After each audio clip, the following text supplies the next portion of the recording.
ఈరోజు నెల్లూరు జిల్లా రాపూర్ మండలం గుండవోలు గ్రామ ప్రజలు నెల్లూరు నగరంలోని కలెక్టరేట్ వద్ద జరిగిన గ్రీవెన్స్లో అర్జీలను సమర్పించడం జరిగింది. ఈ అర్జీలలోని సారాంశం ఏమనగా, గుండవోలు గ్రామము కండలేరు ప్రాజెక్టుకు సంబంధించి మునగ ప్రాంతంగా గుర్తించారని, అప్పటి నుంచి మా భూములను మా ఇళ్లను ప్రభుత్వం వారు ఆధీనంలోకి తీసుకొని ఇప్పటి వరకు మాకు ఏ విధమైనటువంటి నష్టపరిహారము చెల్లించలేదని వారు వాపోయారు. ఈ సమస్యపై అధికారులకు తెలియజేయాలనే ఉద్దేశంతో ఇక్కడ అర్జీలు దాఖలు చేశామని వారు తెలిపారు. కావున అధికారులు స్పందించి మాకు తగు న్యాయం చేయాలని వారు కోరారు.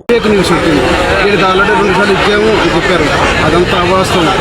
కనీసం ఈ జిల్లాలో ఉన్నటువంటి ఉన్నతాధికారులు పరిశీలించి రికార్డులు పరిశీలించండి, వీడికి ఇచ్చారా లేదని పరిశీలించి ఆ తదుపరి మాకు న్యాయం చేయండి.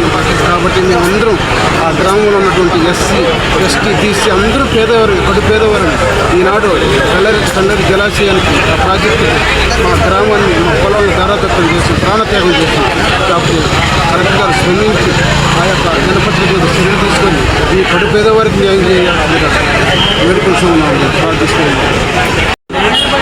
అది రాపూర్ మండలం గుండవోలు మా గ్రామం తెలుగుంగ ప్రాంతం ఉంది. గత 30 సంవత్సరాల నుంచి మాకు నష్టపరం అనేది ఇవ్వట్లేదు. గవర్నమెంట్ పరంగా ఎటువంటి నష్టపరాన్ని ఇవ్వటం లేదు. 64 టీఎంస్ నీళ్ళు పెట్టేశారు. మాకున్న పొలాలు, బావిలు అన్ని మునిగిపోయినాయి. కానీ ఇప్పటికీ నష్టపరం ఇవ్వట్లేదు. దీని గురించి దయచేసి కలెక్టర్ వెంటనే స్పందించి మాకు కనీసం 100 కుటుంబాలు ఉన్నాయి, వాళ్ళందరికీ నష్టపరం ఇప్పించవలసిందిగా కోరుచున్నాం.